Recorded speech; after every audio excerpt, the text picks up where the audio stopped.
할렐루야. 감사합니다. 여러분 뵙게 돼서 반갑고요. 그리스도 안에서 우리 다 형제니까 여러분 마음으로 너그럽게 여러분들이 보시면 좋겠습니다.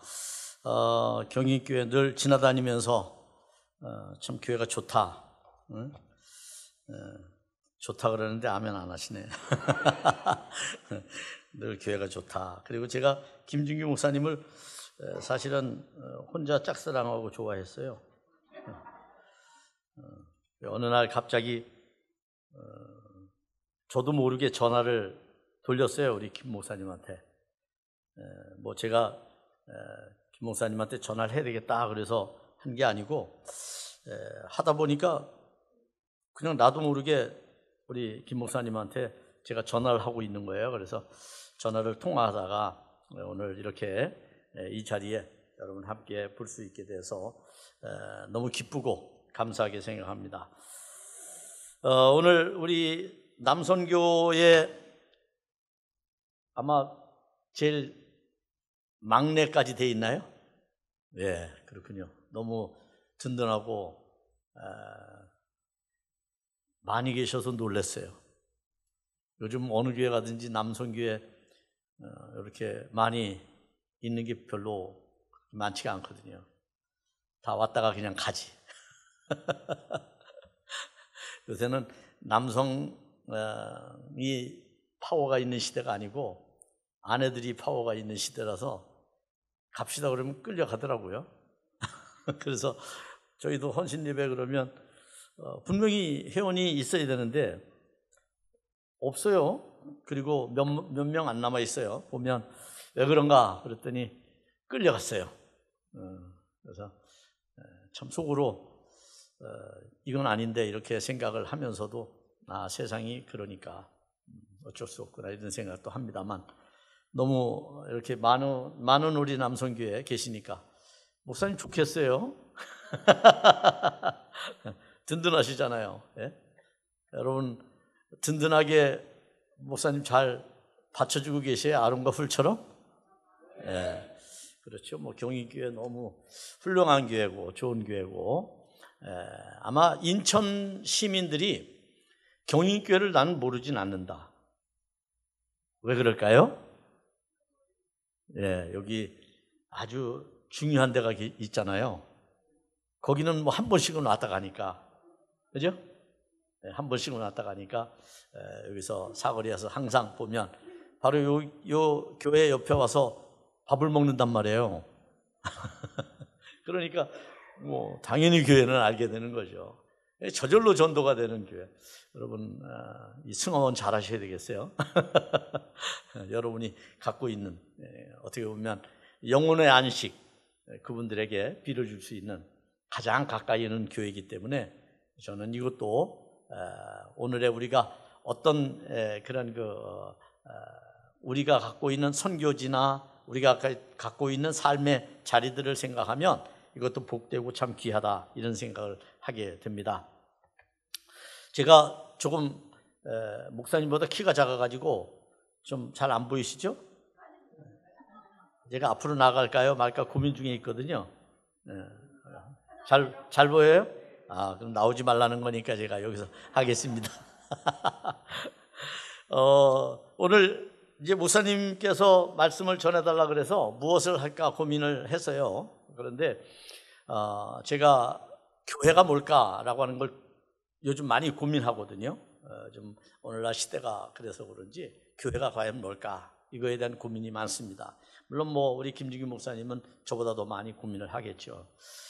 교회가 많은 위기 속에 있기 때문에 목회자들은 여러분이 모르는 고통이 있습니다. 그것은 교회에 대한 목사님들의 사실은 마음은 매우 사실 곤고할 만큼 그렇게 교회에 대한 걱정으로 가득 차 있습니다. 그래서 제가 교회가 뭘까 생각을 하면서 오늘 우리 경인교회 남선교회 특별히 남선교회하고 이 교회가 뭘까에 대해서 좀 한번 같이 고민을 한번 해봐야 되겠다. 그래서 제가 질문을 좀 하면서 설교를 시작하려고 그래요. 질문. 긴장하세요. 이제 질문하니까요. 질문은 뭐냐 하면 교회는 어떤 곳일까요? 교회는 어떤 곳일까? 너무 잘 알죠. 교회에 대해서 뭐 우리가 얼마든지 이론적으로 설명하려면 얼마든지 할 수 있죠. 예? 예수 그리스도를 구주로 믿는 믿음의 사람들이 모이는 공동체라고도 말할 수 있고, 성부, 성자, 성령 하나님을 예배하고 그리고 성도의 교제를 나누는데, 우리 감리교회도 7개 부서가 있죠. 그러나 대개 이제 5개 정도의 교회 목적을 가지고 그렇게 실천하는 것, 그것을 이제 교회라고 말하기도 하죠. 정말 이제 그게 교회가 이론적으로는 성립이 되는데, 실제적으로 교회는 뭘까라고 생각하면 저는 오늘 본문 말씀에 그 비밀이 있다고 생각해요. 그 정답이 있다고 생각해요. 뭘까요? 제가 이제 답을 다 드린 거예요. 오늘 말씀의 제목이 뭐죠? 예, 교회는 우리의 남은 고난, 그리스도의 남은 고난을 채우는 곳이다. 할렐루야. 저는 그렇게 생각합니다. 왜 그러냐 하면, 여기도 뭐 어르신들이 많이 계십니다만, 오늘날 교회 현상은 어르신들이 많이 계시잖아요. 젊은 사람들은 이제 시대 변화에 따라서 맞지 않는다고 생각하거나, 아니면 자기들이 세상에 재밌는 일들이 너무 많아서 세상으로 다 뿔뿔이 흩어졌죠. 부모 말도 잘 안 듣고, 신앙의 훈련을 시키기도 어렵고, 교회가 뭘 한다고 해도 잘 오지 않고, 더 재밌는 게 세상에 많으니까 말이죠. 이제 그래서 교회는 점점 사실은 어떻게 보면 그 고난을 채워가는 일들이 굉장히 어려워졌어요. 그런 의미에서 그리스도의 남은 고난을 채운다라고 하는 건 무슨 의미일까요?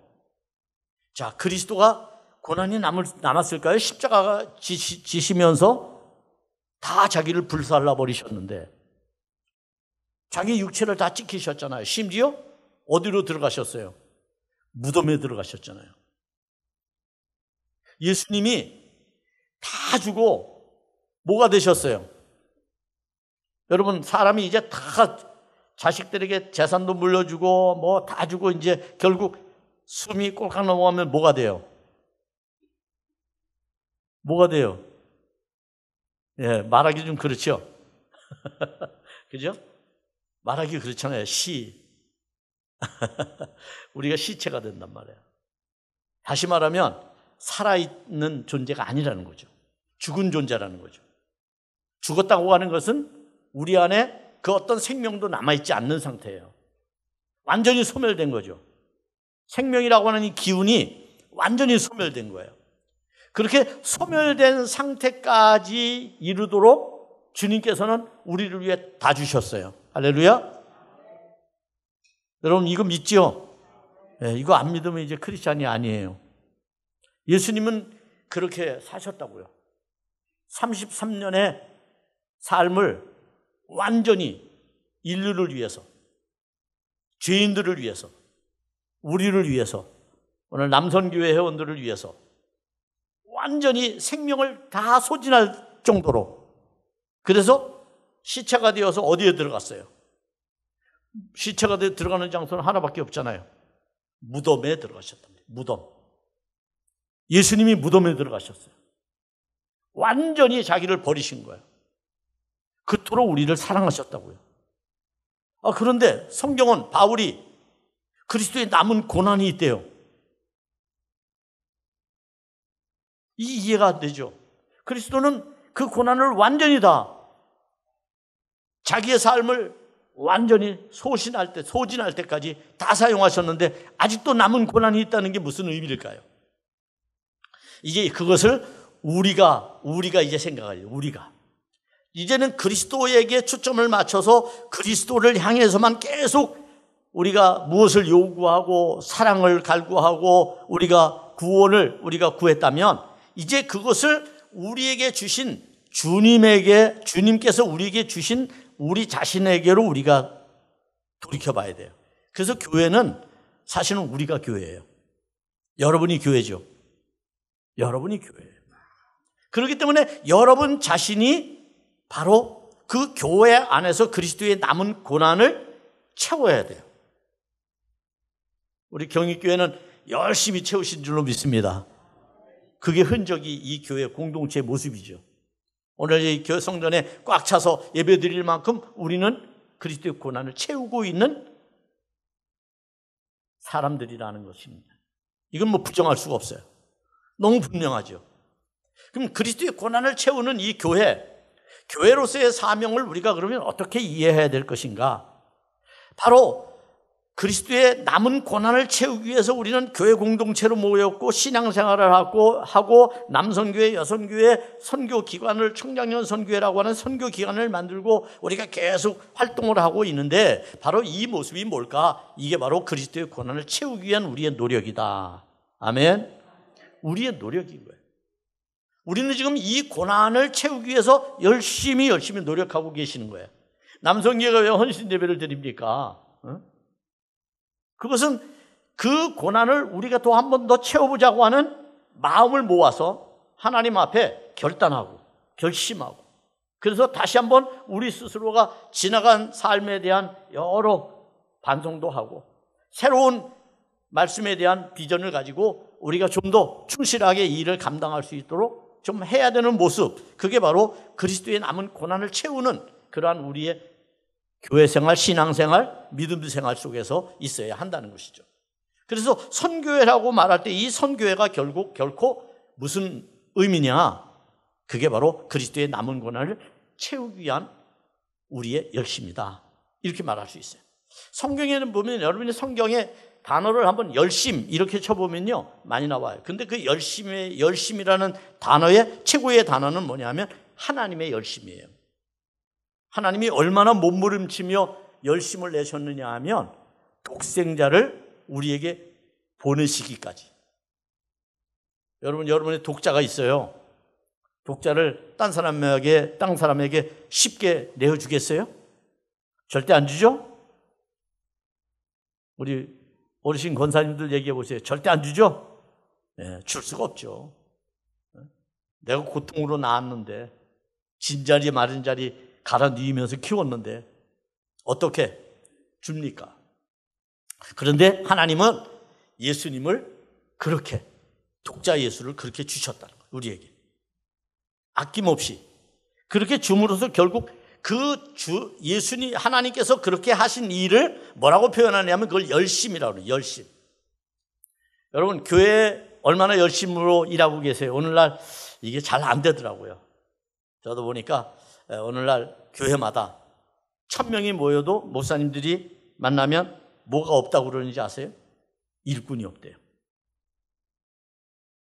3000명이 모이는 교회 목사님도 교회 일꾼이 없대.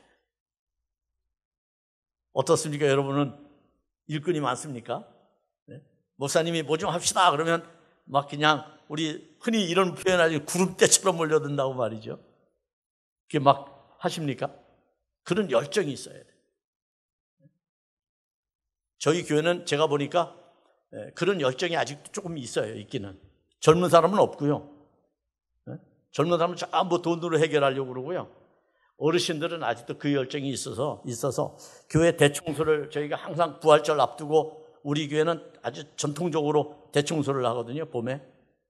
그러면 가장 많이 나오시는 분이 누구냐 하면 원로 장로님, 원로 권사님 이런 분들이에요. 이런 분들이 다 나와가지고 저는 겁이 나요. 왜냐하면 그분들이 얼마나 열정이 있으신지 몰라요. 교회를 사랑하는 마음이 이루 말할 수가 없어요. 그 지난 봄에는 그렇게 어느 원로 장로님 아내 되시는 우리 원로 권사님이 창문을 닦다가 아마 우리 시무 장로님이 창문을 조금 이렇게 띄어놨었나 봐요. 그걸 모르고 그걸 붙들고 닦다가 떨어졌어요. 그래서 119가 와가지고 싣고 가고 저는 중환자실 응급실에까지 같이 가서 정말 얼마나 긴장했는지 몰라요. 주먹만한 혹이 머리에 붙었는데 제가 만져보고 깜짝 놀랐어요. 또 그 아드님이 또 목사님이니까 내가 잘못하면 얼마나 나한테 원망이 있겠어요. 그 열정이 있어요, 열정. 그래서 제가 이제 그다음부터는 열정이 있어도 앉아서 할 수 있는 것만 하라 그래요. 걸레질도 앉아서 창문 같은 데 매달리지 말아라. 근데 열정이 있으니까 매달리시는 거예요. 옛날만 생각하시는 거지. 그렇더라고요. 나이가 들면 마음은 언제나 청춘인 거예요. 그러나 몸이 안 따라주죠. 그래서 조심해야 되는데 그게 잘 안 되는 거죠. 여러분, 그래서 우리가 교회 그렇게 말하면, 자, 제가 여러분에게 좀 어렵게 그리스도의 남은 고난을 채운다라고 말했습니다만, 실제적으로 우리가 교회를 에클레시아라고 부르잖아요. 이렇게 에클레시아라고 부르는 것은 교회의 회중적인 모습을 가지고 얘기를 하는 거예요. 교회는 사람들의 모임이잖아요. 어떻든 간에 사람이 모여야지 교회가 되는 거거든요. 그러면 사람들이 모이는 곳에서 무엇을 구현해낼까? 우리가 이렇게 말할 때 우리가 구현해내는 가장 중요한 게 뭐겠어요? 그게 바로 하나님의 나라죠. 아멘? 하나님의 나라를 구해내는 거예요. 이게 바실레이아라고 그래요. 바실레이아. 교회는 궁극적으로 바실레이아를 꿈꾸고 이 안에서 하나님의 나라를 우리가 구현해 가는 겁니다. 거기에 이제 여러 가지가 있죠. 여러 기능들이 있고 조직이 있고 그 안에서 여러 사람들의 역할이 있고 이렇게 되어 있습니다. 자, 이럴 때 우리는 과연 이 사명을 어떻게 우리가 펼쳐가고 어떻게 이루어낼 것인가? 바울은 오늘 이것에 대해서 이야기를 하면서 자신의 열정이 뭔지를 우리에게 말해줘요. 바울의 열정이 뭔지. 네? 저는 요즘에 우리가 교회를 보면서 제가 우리 교인들한테도 말합니다만 정말 좋아하는 사람이 하나 있어요. 제가 교회 성경책에 나오는 인물 중에서 그 좋아하는 사람이 누구냐면 갈렙이에요. 갈렙이 마지막 설교를 할 때 나이가 몇 살이었을까요? 네? 갈렙이 마지막 설교, 그가 따르는 백성들이 답답하고 그리고 게으르고 그리고 아주 나르시즘에 빠져 있을 때 바울이 이스라엘 백성들을 향해서 마지막 설교를 할 때 나이가 85세예요. 85세. 여기 85세 된 어르신 계시죠? 85세의 꿈을 꿀 수 있을까요? 못 꾸겠죠? 오늘 우리 남성교회 헌신을 드리는 남성교회 한번 생각해 보세요. 나는 85세가 언제나 될까? 20년 후에 85세 되시나요? 20년 후에 되시는 분도 계시고 30년 후에 되시는 분도 계시고. 여러분 85세에 어떤 꿈을 꾸시겠어요? 어떤 비전을 여러분의 후배들에게 아니면 여러분의 교회에 여러분들이 말하겠어요? 예를 들어서 여호수아 목사님이 뭐 좀 합시다 그러는데 아무도 안 따라요. 아무도 의욕이 없어요. 아무도 하려고는 열정이 없어요. 이럴 때 85세 된 갈렙과 같은 장로님이 아니면 갈렙과 같은 권사님이 딱 나서서 우리 이렇게 합시다. 우리 이렇게 해야 됩니다. 이것이 하나님이 우리 교회를 향한 하나님의 뜻이고 비전입니다. 이렇게 말하실 수 있는 분이 계시다면 그 교회는 정말 하나님의 기쁨이 되는 교회라고 믿습니다. 그런 교인을 가지고 있는 목사님은 진짜 행복한 목사님입니다. 이게 참 어려운 거예요. 그런데 그것을 갈렙은 했어요. 그래서 갈렙이 유명한 말을 하죠. 여러분 너무나 잘하는 말이잖아요. 찬양도 있잖아요. 이 산지를 내게 주소서. 이 산지를 내게 주소서. 갈렙의 마지막 설교의 멘트예요, 여러분. 정말 멋지죠, 갈렙. 그래서 결국 여호수아 지도자가 모세가 약속한 이스라엘 땅을 차지하는 일에 크게 마무리를 했던 그러한 갈렙. 그러니까 연세가 많다고 해서 열정이 없는 건 아니다. 다만 우리 안에 하나님의 나라를 꿈꾸는 비전이 있는가? 이게 이제 가장 중요하다는 겁니다, 여러분. 그래서 오늘 이 바울이 어떤 열정을 이야기하고 있느냐 하면 골로새서 1장 24절 25절에서 그는 다음과 같은 열정을 가지고 있었어요. 첫째는 바로 뭐냐면 교회를 위해서 받는 괴로움을 기뻐했어요. 교회를 위해서 받는 괴로움. 교회를 위해서 받는 괴로움은 뭘까요?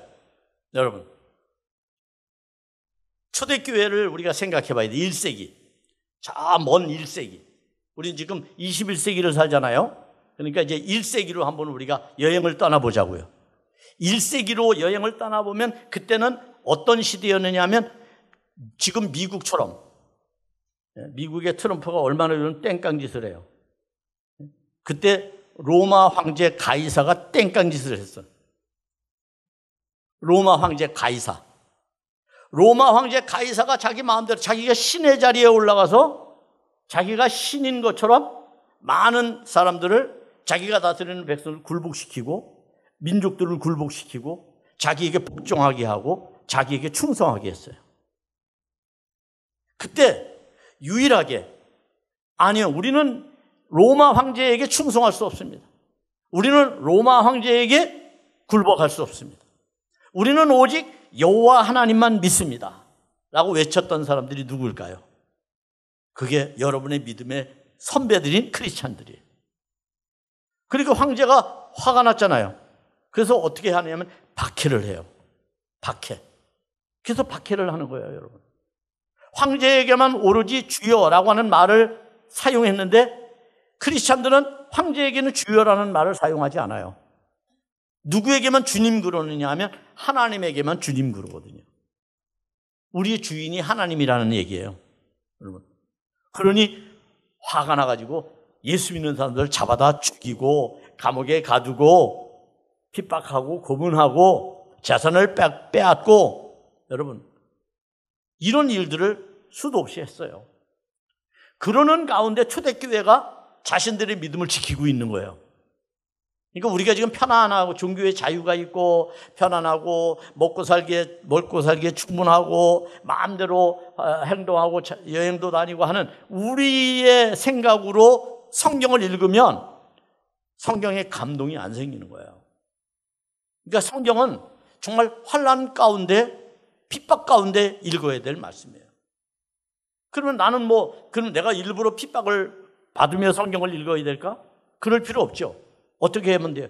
여러분 자신이 그러한 애통한 마음과 간절한 마음과 그리고 하나님을 향한 진실한 마음으로 성경을 읽어야 됩니다. 그렇게 읽을 때 성경의 이야기는 나의 삶을 고치고 회복시키고 바르게 하는 겁니다. 그것이 성경을 읽는 우리의 태도라고 말할 수 있겠죠. 여기서 교회를 위해 받는 괴로움이 기뻤다라고 하는 말은 바울이 감당해야 할 교회에 대한 그의 몫이 있었던 것이죠. 지금 바울은 어디 있을까요? 이 골로새서를 기록할 때 바울은 감옥에 있습니다. 감옥에 갇혀 있어요. 뭐 때문에 감옥에 갇혔을까요? 사기를 쳐서? 아니면 거짓말을 쳐서? 어떻게 감옥에 갇혔어요? 예수를 전하다가 감옥에 갇힌 거예요. 얼마나 억울합니까, 여러분? 하나님께서 천사를 보내셔서 그냥 로마 군인들이 잡으려고 할 때 그냥 붕 날아가게 만드시면 얼마나 좋겠어요. 아니면 옆구리에서 날개가 쫙 나와가지고 메롱 그러면서 날아가면 얼마나 좋겠어요. 가끔 그런 거 꿈꾸지 않아요? 아유, 하나님이 나를 그렇게 해줬으면 좋겠어. 지금의 이 고난의 수렁에서, 어려움의 수렁에서 그렇게 하나님이 나를 구출해 주시면 얼마나 좋을까? 아마 이게 이제 우리가 바라는 마음일 거예요. 그거 마음 하나님이 아시죠? 그런데 중요한 것은 뭐냐면 바울이 감옥에 갇혀서도 그런 마음이 없었다는 거야. 하나님이 자기를 감옥에서 빼내주기를, 아니면 내가 감옥에 갇힌 건 억울해, 나는 도저히 이것을 나는 수용할 수가 없어, 인정할 수가 없어, 이렇게 아마 바울이 스스로 생각했다면 그는 감옥에서 한숨만 쉬다가 죽었을 겁니다. 불평만 하다가 죽었을 겁니다. 근데 바울은 그러지 않았어요. 바울은 지금 육체적으로는 고난 가운데 있지만 그것이 교회를 위한 자신의 괴로움이라고 생각했던 거예요. 그래서 기뻤어요. 빌립보 감옥에 갇혔을 때 생각났죠, 여러분? 바울이, 실라가 빌립보 감옥에 갇혔어요. 그때 어떻게 됐어요? 예? 옥문이 열렸어요. 그죠? 그리고 간수의 가정을 구원합니다. 이것이 바울이 경험했던 거예요, 여러분. 그래서 우리가 하나님 앞에서 받는 이러한 교회를 통해서 받는 괴로움이라고 하는 것은 우리 안에 주어진 하나님의 구원의 역사를 우리가 지금 동참하고 있는가라고 하는 거예요. 동참하면 기쁜 거예요. 구원의 사건에 여러분이 동참한다는 것처럼 기쁜 일이 없습니다. 그래서 구원의 일에 참여하는 거예요. 선교회가 무엇을 하는 거냐? 구원의 일에 참여하는 게 선교회예요. 교회는요, 엄밀히 말하면 선교회가 사실은 필요치 않았어요. 초기에는 선교회가 없었어요. 우리 감리교회, 남선교회, 여선교회가 생긴 거는 70년대 후반이에요. 그전에는 선교회가 없었어요. 왜 선교회가 생겼느냐 하면 교회가 부흥하면서부터 선교회에 대한 중요성을 깨닫기 시작했어요. 그래서 우리는 선교회라는 이름을 붙인 거고, 장로교 쪽에는 우리가 선교회라고 쓰고 있으니까 선교회 하면 따라하는 것 같잖아요. 그러니까 뭐라고 불러요? 전도회라고 불러요. 아, 치사하기는 하여튼. 좀 따라하면 어때? 아, 속회도 그래요, 속회도. 속회는 감리교회 거잖아요. 우리가 먼저 했다는 웨슬리 목사님이 18세기에 했단 말이에요. 18세기에 했어요, 여러분. 그러면 자기들도 그게 필요성이 느껴지면 속회 그러면 되잖아요. 아니, 속회 감리교회 가니까 아, 우리는 속회 따라가기 싫다 그래서 뭐라 그랬어요? 구역회. 아이, 참 나만. 그게 무슨 의미예요? 구역은 지역에 대한 의미고 속은 완전히 그 의미 자체가 달라요. 네? 그렇기 때문에 우리가 이런 것을 생각하면 우리 안에서 이루어지는 자잘하지만 작은 일들이 얼마나 우리가 선도적인 일들을 했는가라고 하는 것을 우리가 알게 되죠. 굉장히 중요합니다. 감리교는 이렇게 앞서가는 교단이었어요. 앞서가는 교회였어요. 감리교인들은 언제나 생각이 앞서갔어요. 열려 있었어요. 그래서 하나님께서 주시는 하나님과의 친밀한 관계 속에서 성령이 주시는 교통으로 우리는 언제나 그렇게 살았어요. 그런데 이제 우리가 몸된 교회, 다시 말하면 교회를 위해서 받는 괴로움을 기뻐하지 않게 됐어요. 우리가 스스로 괴롭다고 생각했어요. 책임을 회피하기 시작했어요. 멀리하기 시작했어요. 교회 가까이 가면 안 돼. 목사님 눈에 띄면 안 돼. 피해 다녀요. 이제는 직분을 맡기려고 그러면 교회 직분을 맡지 않으려고 그래요. 옛날에는 교회 직분을 맡으려고 막 여성교 총회장 되려고 밥도 사주고, 좋은 건 아닙니다만 그랬어요. 근데 지금은 서로 안 하려고 그래요. 권면을 몇 번씩 해야 돼요. 여러분, 시대가 이렇게 바뀌었어요. 저는 이게 아쉬운 거예요. 교회를 위한 괴로움을 왜 기뻐하지 않을까? 그것이 우리에게 얼마나 영광스러운 건지를 우리가 모르기 때문이라는 거예요. 여러분, 교회가 정말 위대한 겁니다. 가만히 생각을 해보면. 이게 단순히 우리가 그냥 모여서 신앙생활하는 곳으로만 교회를 생각하면 안 됩니다. 저는 히말라야 산을 올라가려면요, 히말라야 아시죠? 높은 산, 세계에서. 거기로 올라가려면 한 달이 걸릴지 2달이 걸릴지 몰라요. 그러면 무턱대고 그냥 신발 신고 옷 입고 배낭 메고 그냥 꼬챙이 하나 가지고 올라가면 돼요? 올라가면 돼요, 안 돼요? 그렇게 올라가다가는 위험에 빠져요. 죽을 수도 있어요. 안전한 곳이 필요하죠. 이 안전한 곳을 만드는 것을, 그 장소를 뭐라고 그러죠? 무슨 캠프라고 그래요? 베이스 캠프라고 그래요. 베이스 캠프. 베이스 캠프를 군데군데 치는 거예요. 올라가면서 안전한 장소에다가 베이스 캠프를 만들고 또 올라갑니다. 또 올라가서 베이스 캠프를 만들고 또 올라가죠. 그리고 정상을 가는 거예요, 여러분. 이 땅에서 하나님의 나라를 가려는 크리스찬들, 하나님의 나라가 어딘지 그 길이를 측정할 수 있습니까? 그 높이를 잴 수 있습니까? 없습니다. 어떻게 보면 일생을 우리가 찾아서 헤매야 합니다. 그런데 지치고 넘어지고 상처받고 아프고 고통당할 때 여러분 그냥 그렇게 널브러져 있을 겁니까? 뭐가 필요하죠? 베이스 캠프가 필요한 겁니다. 베이스 캠프는 어떤 곳이냐면 내가 힘이 떨어졌으면 쉬면서 힘을 충전하는 거고요. 내가 식량이 떨어졌으면 식량을 다시 보급하는 거고요. 상처를 입었으면 거기에서 치료를 하는 거고요. 장비가 고장났으면 거기서 고치는 거고요. 그리고 다시 계획을 세우고 나를 봐서 다시 도전하는 거예요. 그게 교회입니다. 여러분, 교회 안 다니는 사람들 가만히 보면은요, 베이스 캠프가 없이 일생을 살아가는 사람들이에요. 그 사람들 불행한 사람들이에요. 그래서 조금 사업이 되다가 안 되면 낙심하고 절망해서 자살하는 거예요. 우리는 베이스 캠프가 있어요. 영적인 베이스 캠프예요, 교회는. 그래서 우리가 넘어지고 쓰러지고 실패하고 좌절하고 상처 입고 그랬을 때 교회 와서 우리는 충전을 해요. 우리는 매주일 충전해요. 하나님의 말씀으로 충전하고, 목사님의 권면의 말씀으로 충전하고, 기도로 충전하고, 성도의 교제를 통해서 충전하고.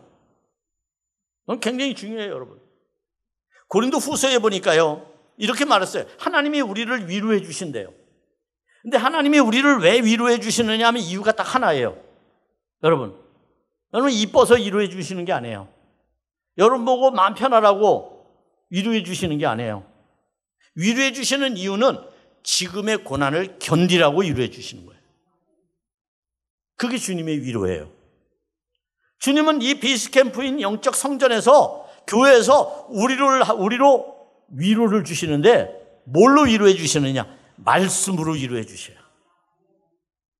목사님을 세워서 그 담임 목사님의 말씀을 들으면서 여러분은 지금의 고난을, 지금의 어려움을, 지금의 시험을 이겨내게 되는 거예요. 할렐루야. 이게 바로 우리가 믿음의 베이스캠프에서 하는 일들이란 말이에요. 그러니 이걸 아는 사람과 알지 못하는 사람은 삶이 얼마나 여러분 차이가 있겠어요. 그냥 무턱대고 사막을 걸어가는 사람하고, 사막에 어디 가면 오아시스가 있다고 생각하는 사람, 그걸 아는 사람하고는 벌써 삶의 가치가, 차이가 무궁무진하게 나는 겁니다. 그러니 여러분, 경인교회를 향한 여러분의 괴로움을 기뻐하시기 바랍니다.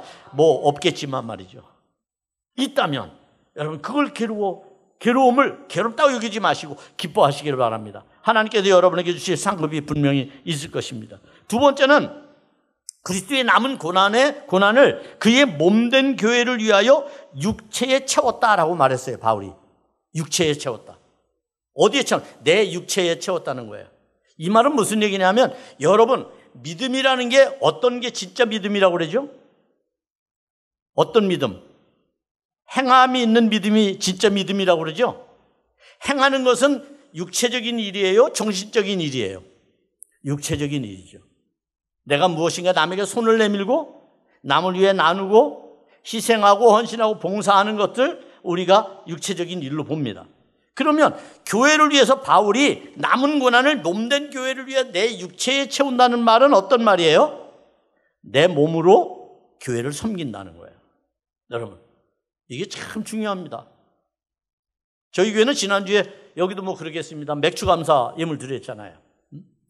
제가 맥주 감사 예물을 드리면서, 여러분 리빙스톤이라고 하는 아주 아프리카의 성자가 있는데, 이 어린아이 때 그 간증이 뭐냐면, 헌금을 드릴 게 없잖아요. 그때 목사님이 우리의 몸을 들여 하나님 앞에 헌신합시다 그랬는데, 교인들은 다 그 얘기를 듣고 물질을 하나님 앞에 드리는데 리빙스톤은 드릴 게 없잖아요. 어린아이니까. 그래서 헌금위원한테 헌금 바구니 좀 달라고, 그리고 그 위에 자기가 올라갔어요. 깜짝 놀랐어요. 사람들은 수근거렸죠. 근데 나중에 보니까 자기 자신을 하나님 앞에 드린 거였어요. 그 아프리카 성자가 됐어요. 여러분, 자기를 드리는 거, 교회가 그냥 잘하지 않았어요. 여기 우리 원로 장로님들, 원로 권사님들 계신다면 이분들의 눈물, 땀, 헌신, 희생, 이것으로 오늘 우리가 이 안전한 베이스 캠프를 가지고 신앙생활을 하고 있는 거예요. 얼마나 감사한 일이에요. 그러면 우리가 이것을 받아서 어떻게 해야 돼요? 바울처럼. 바울이 지금 어디에 갇혀 있다 그랬어요? 감옥에 있다 그랬어요. 감옥에. 자신의 육체가 지금 영혼의 몸이 된 거예요. 묶인 몸이 된 거예요. 나가서 복음을 전할 수 없어요. 그러나 그는 그곳에서 편지를 써서 초대교회 성도들을 권면하고 위로하고 하나님의 말씀으로 든든히 서 있기를 권면했단 말이에요. 전했단 말이에요. 우리가 무엇이든지 할 수 있는 것이 하나님 앞에서 우리의 노력이라고 본다면 바울은 이 노력을 끊임없이 했던 사람이다라고 말할 수 있어요. 그래서 자기는 말하는 거예요. 몸된 교회를 위해서 내 육체의 남은 고난을 채운다. 저는 우리 남성교회 여러분들이 여러분이 이 교회를 위해서 해야 될 일이 분명히 계시다고 생각해요. 그걸 여러분의 육체에 채울 수 있기를 바랍니다. 이건 정말로 중요한 겁니다, 여러분. 그래야만 믿음 있는 사람이 되는 거예요. 믿음은 어떤 겁니까? 내가 노력하면 얻을 수 있을까요? 성경에 보니까 믿음은요, 노력해서 얻는 게 아니고 하나님이 주시는 거라 그랬어요. 하나님이 주실 때 믿음이 잘하고 생기는 거예요. 어떻게 해요? 여러분, 예수 어떻게 믿으셨어요? 누가 전도해서 믿으셨죠? 옆집에 있는 아주머니가 교회 좀 나가봐. 근심 걱정하고 있었더니 또 친구들이 교회 좀 가봐. 그래서 교회 오셨잖아요. 이때 그 친구들이 한 말, 그 복음, 그 전도, 이것은 누가 한 거예요? 그것은 성령이 하신 거예요. 성령에 이런 말이 있어요. 성령이 아니면 예수를 주라고 시인할 사람이 없다 그랬어요. 성령님이 우리를 가르쳐 준 거예요. 예수를 알도록. 그래서 여러분은 성령이 여러분에게 알도록 했는데 여러분이 알게 된 거니까 여러분 얼마나 똑똑한 분들이에요. 이게 보니까 교인보다 똑똑한 사람은 세상에 없어요, 여러분. 교인이 진짜 똑똑해요. 제가 시골 출신이거든요. 충주 시골에서 제가 자랐는데 농사꾼의 아들로. 근데 저희 교회가 교인이 많았어요. 시골인데도. 명원에서 교회가 제일 큰 교회였어요. 하나밖에 없어요. 그런데 사방에서 오잖아요. 4km. 저도 4km를 걸어서 교회를 갔어요. 4km를. 어릴 때 제가 주일학교 때 새벽기도 다녔거든요. 그러니까 목사가 됐지. 그때 알아봤어야 되는데. 그래서 제가 그런데 제 교회에서 제가 느낀 게 있어요. 시골 교회에서. 뭘 느꼈는지 아세요? 목사님께서 대학을 나와가지고 유일하게 시골에서 대학 나온 사람 목사님밖에 없었어. 목사님이 또 책을 보고 말씀을 얼마나 또 잘 전했는지 몰라. 그 말씀을 듣고 교인들이 귀가 다 커지고 마음이 커지고 눈이 커지고 생각이 커졌어요. 그리고 시골에서 제일 먼저 뛰쳐나간 사람들이 누구예요? 그게 예수 믿는 사람들이었어요. 그 사람들이 도시로 인천으로 부평으로 몰려왔어요. 그리고 경인교회에 모였어요. 그래서 부흥한 거예요. 우리 도시교회는요 전부 시골교회 빚진 자들이에요. 어떻게 보면. 제가 옛날에 목회할 때 무슨 일을 했냐면 추석 때가 되면 시골 고향 가잖아요. 제가 고향 가는 분들한테 꼭 한 얘기가 있어요. 시골교회 가면 꼭 헌금하고 오라고. 우리 교회에서 안 해도 되니까 거기 가서 꼭 헌금하고 오라고. 저도 시골 가면 꼭 강대상에다가 봉투에서 헌금 올려놓고 오고 그랬어요. 왜냐면 내가 빚진 곳이에요. 내 복음은 거기서 자랐거든요. 복음의 토양이 거기였거든요. 거기에서 내 믿음은 시작되었어요. 그런데 그걸 모르면 되겠어요? 영적인 고향. 그걸 잊지 말아야 되겠죠. 여러분, 이 교회가 여러분에게 있어서 또 다른 영적인 고향입니다. 여러분 잊지 말아야 돼요. 하나님 나라 가기 전까지는 여러분은 어떻든지 간에 이 베이스캠프, 영적인 베이스캠프인 경희교회에서 치유받고 회복되고 하나님의 권능으로 살아가는 믿음의 사람인 줄 믿습니다. 이걸 우리는 잘해야 되는 거예요. 이걸. 남성교회 잘할 자신 있죠? 아멘. 이 목소리 이 정도 갖고 안 되는데요. 잘할 수 있죠? 감사합니다. 아멘. 제가 여러분을 위해서 기도할게요. 생각날 때마다. 네. 여러분, 우리가 이렇게 몸된 교회를 위해서 우리의 고난을 육체에 채우는 일은 굉장히 중요합니다. 마지막으로 바울은 무엇을 말하느냐 하면 이 모든 것이 말씀을 들었기 때문이고 그 말씀을 들어서 우리에게 주어진 직분, 여러분에게 사명이 있다는 거예요. 여러분 각각의 직분이 있잖아요. 그 직분은 바로 무엇을 위한 것이냐? 하나님의 말씀을 이루기 위해서 필요한 것이다. 오늘 이 교회 안에서 하나님의 말씀을 전해주시는 목사님, 그 목사님의 그 말씀의 뜻이 여러분 안에서 직분으로 각각 유기적으로 서로 교통하고 소통하고 그러면서 공동체를 아름답게 만드는 게 중요해요. 힘이 약한 부서가 있으면 잡아주고요. 제가 보니까 이런 게 있어요. 저희도 점심 먹는 것 때문에 여성교회가 맨날 싸워요. 그래서 제가 오직하면 그냥 컵라면 먹고 말자 그러는데 또 그건 죽어도 안 된대. 그래서 그것 때문에 아주 2년 동안 아주 정말 머리가 아파요. 머리가 아파. 왜 싸우느냐면 이런 거예요. 선교회 회원이 있는데, 여성교회 회원이 있는데 교사도 있고 찬양대원도 있잖아요.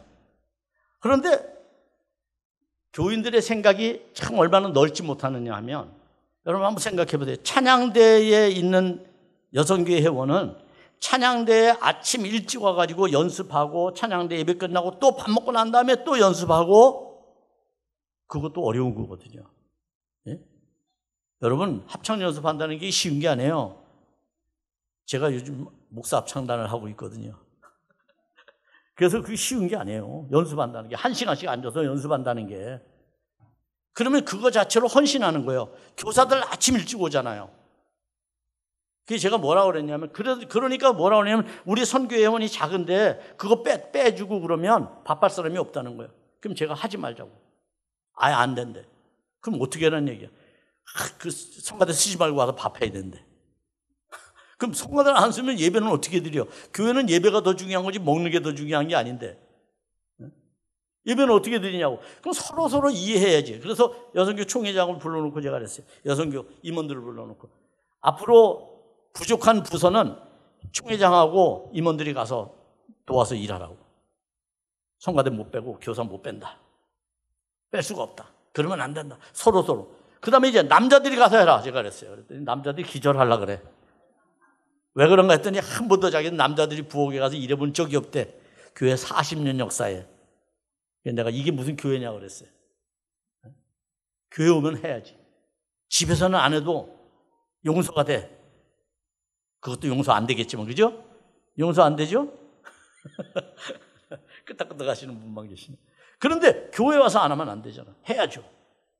여러분 참 어려워요. 왠지 아세요? 우리가 하나님의 말씀을 통해서 받은 것이 무엇을 위한 것이냐면 우리의 직분을 감당하는데 에너지가 되고 힘이 되고 능력이 된다는 걸 우리가 모르기 때문이에요. 여러분 그래서 각각의 여러분들이 직분을 맡았으면 그 직분이 여러분 안에서 그와 같은 역할이 되도록 해야 되는 거죠. 에베소서 4장 11절 12절에 보면 이렇게 말씀해요. 그가 어떤 사람은 사도로, 어떤 사람은 선지자로, 어떤 사람은 복음 전하는 자로, 어떤 사람은 목사와 교사로 삼으셨으니 이는 성도를 온전하게 하여 봉사의 일을 하게 하며 그리스도의 몸을 세우려 하십니다. 봉사의 일을 하지 않으면 그리스도의 몸이 뭐예요? 그리스도의 몸이 뭐죠? 교회. 그리스도의 몸이 교회란 말이에요. 교회를 세울 수가 없다는 거예요. 봉사하지 않으면. 우리 남선교회가 남선교회로서의 역할, 남선교회로서의 남자들이 선교회에 대한 비전을 가지고 우리 교회가 선교에 앞장서는 교회로서 선교의 비전을 가진 교회로서 우리가 어떻게 선교를 할까라고 하는 목표들을 세우고 열심히 모여서 우리가 지혜를 짜고 그리고 하나님 앞에 기도하고 하나님의 말씀으로 무장하고 그렇게 해서 우리가 봉사하게 될 때에 하나님은 이 경인교회를 통해서 하나님의 나라가 베이스캠프가 점점 늘어나게 되는 거죠. 그런 일들을 그동안 한국교회는 해왔단 말이에요. 이것을 끊임없이 하는 것이 우리의 책무다. 이렇게 말씀드릴 수가 있습니다. 그런 의미에서 오늘 우리는 이제 마지막 결론으로 제가 말씀드리고 싶은 것은 우리가 이 일을 결코 소홀히 하면 안 된다는 거예요. 여러분 기독교 역사에 대죄라고 하는 7가지 죄가 있어요. 기독교 역사에. 여러분들이 혹 인터넷을 치거나 지금 핸드폰을 갖고 있으면 쳐보세요. 거기에 기독교회가 1500년 동안 이 죄와 싸워왔어요. 그게 7가지 죄예요. 그 7가지 죄가 뭐냐면 첫째는 교만, 두 번째가 인색, 세 번째가 시기, 네 번째가 분노, 다섯 번째 정욕, 그 다음에 여섯 번째 탐욕, 마지막이 나태예요. 나태. 저는 오늘 본문의 이야기와 같이 연결해서 이 7가지의 대죄 중에서 이 나태에 관심을 갖죠. 나태가 뭘까요? 나태는 게으름이 아니에요.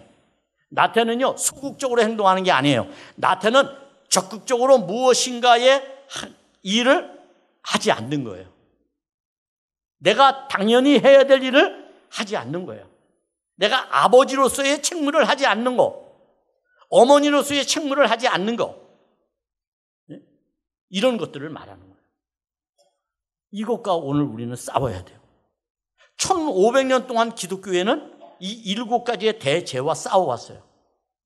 그러면 이 7가지를 왜 대죄라고 말하는지 아세요? 그것은 이 죄가 모든 죄의 근원이기 때문이에요. 이 세상에 저질러지고 있는 수많은 죄들이 전부 이 7가지의 죄로부터 시작되는 거예요. 그래서 조심해야 돼요. 기독교회는 이 죄와 싸우는 종교거든요. 따라서 이 7가지의 죄가 오늘 그대로 방치된다면 어떻게 되겠어요? 우리는 전부 지옥에 가는 거야. 우리는 전부 사탄의 자식이 되는 거야. 그래서 굉장히 중요합니다. 자, 여기서 주목해야 될 게 나태라고 말했어요. 나태해지는 거. 무엇인가 적극적으로 하지 않는 거. 그래서 목사님이 뭐 좀 합시다 그러면 야, 뭘 해? 여기는 없어요. 우리 교회는 그러더라고. 뭘 해? 이렇게 말하더라고. 야, 하지 마! 이러더라고. 네? 그런다고 안 이루어지나요? 하나님은 다 하시거든요. 문제는 결국 내가 나중에 그 책임에서 자유롭지 못하게 된다는 거예요. 왜? 우리는 하나님께서 우리에게 직분을 줬잖아요. 교회 각각의 직분을 줬는데 그 직분에서 우리가 자유롭지 못하게 되는 거예요. 나중에 갔을 때. 그래서 굉장히 중요하죠. 따라서 우리는 이 일에 대한 방관자가 된다든지 방해자가 되어서는 안 되는 거죠. 바울은 그래서 오늘 본문 28절, 29절에 보면 이렇게 말하고 있어요. 우리가 그를 전파하여 각 사람을 권하고 모든 지혜로 각 사람을 가르침은 각 사람을 그리스도 안에서 완전한 자로 세우려 함이니 이를 위하여 나도 내 속에서 능력으로 역사하시는 이 역사를 따라 힘을 다하여 수고한다. 힘을 다하여 어디 가기까지? 감옥에 가기까지. 여러분, 바울이 그렇게 힘을 다해서 했다는 거예요. 제가 우리 목사님 오래도록 자주 교제는 않지만 알아왔어요. 근데 목사님이 정말 진중하시고 굉장히 열정이 많으셔요. 목사님. 그런 목사님에게서 여러분들이 어떤 선한 영향력을 여러분들이 받고 그 일들을 행할 때에 이 일이 여러분 안에서 중요한 결과를 얻게 된다면 여러분들은 그것이 복이라는 생각을 해야 돼요. 그게 여러분에게 복이에요. 다른 게 복이 아니라. 결국은 어떤 일에 대한 역행이나 방기가 아니라 구원의 행위에 대하여 적극적으로 참여하는 것. 그게 바로 선이죠. 바울은 뭐라고 말했냐면 우리를 왜 하나님이 예수 믿게 했느냐? 선한 일, 착한 일을 하도록 부르셨다 그랬어요. 여기서 선하다는 말의 의미가 뭐냐 하면 착한 일이라는 말의 의미가 뭐냐 하면 그게 바로 구원을 말하는 거예요. 구원. 궁극적으로. 여러분. 오늘 선교회라고 말했어요. 그래서 제가 이쪽에 포커스를 맞춘 건데 오늘 남선교회가 이제 말씀을 마치면서 권면드리고 싶은 것은 지금까지도 잘 열심히 하셨겠지만 앞으로도 바울이 가지고 있었던 이 열정 끝까지 불태우시기를 바랍니다. 제가 아까 말했잖아요. 정말 존경스러운 갈렙 그런 지도자처럼 말이죠. 85세가 되어서 우리 경립교회 교인들에게 선한 영향력을 주고 전부 다 안 됩니다, 못합니다 이럴 때 할 수 있는 비전을 심어주고 그래서 그것을 행할 수 있도록 만드는 일, 그게 저는 우리 남선교회가 해야 될 일이라고 생각합니다. 이제 우리 남선교회가 그런 일을 통해서 하나님께 큰 영광을 돌리는 그런 일들이 있기를 주님의 이름으로 축복합니다. 기도하겠습니다.